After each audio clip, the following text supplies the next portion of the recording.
BJP এর বন্ধের বিরোধিতা করে পথে তৃণমূল শ্রমিক সংগঠন। গতকাল পশ্চিমবঙ্গ ছাত্র সমাজের ডাকে নবান্ন অভিযানে ধুমধুমার হয়েছে। সেই কারণেই আজ বাংলা বন্ধের ডাক দিয়েছে বিজেপি।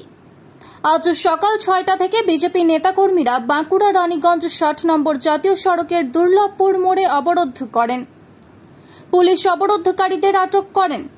বন্ধের বিরোধিতা করে পথে নামল তৃণমূল কংগ্রেস এবং শ্রমিক সংগঠন আইএনটিটিইউসি। বাঁকুড়া সাংগঠনিক জেলা আইএনটিটিইউসি এর পক্ষ থেকে দুর্লভপুর এলাকায় একটি মিছিল হয়।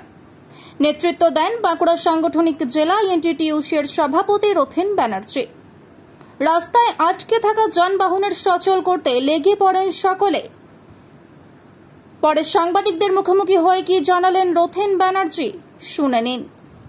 কোনো প্রভাবই পড়েনি এবং 2011 সালে মমতা বন্দ্যোপাধ্যায় ক্ষমতায় আসার পর বাংলায় যে একটা 34 বছরের সরকার ছিল যে বন্ধ বন্ধ বন্ধ, সেটা দিদি 11 সালে ক্ষমতায় আসার পর বাংলায় বন্ধ হয় না।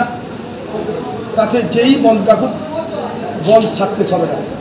আমরা যখন মিছিল নিয়ে যাই বিজেপির কাউকে দেখতে পাইনি। রোড বন্ধ যারা করেছিল আমরা তাদেরকেও দেখতে পাইনি।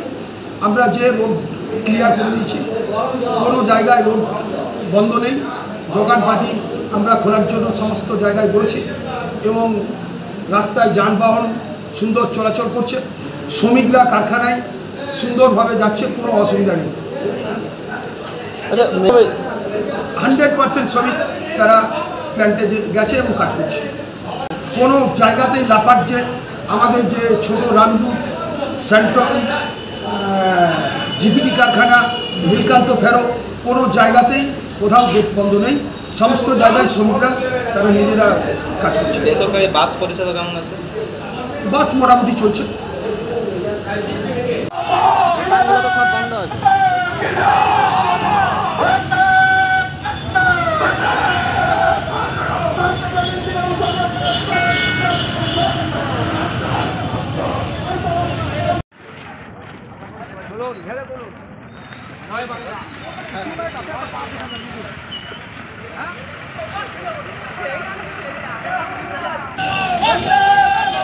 Hey!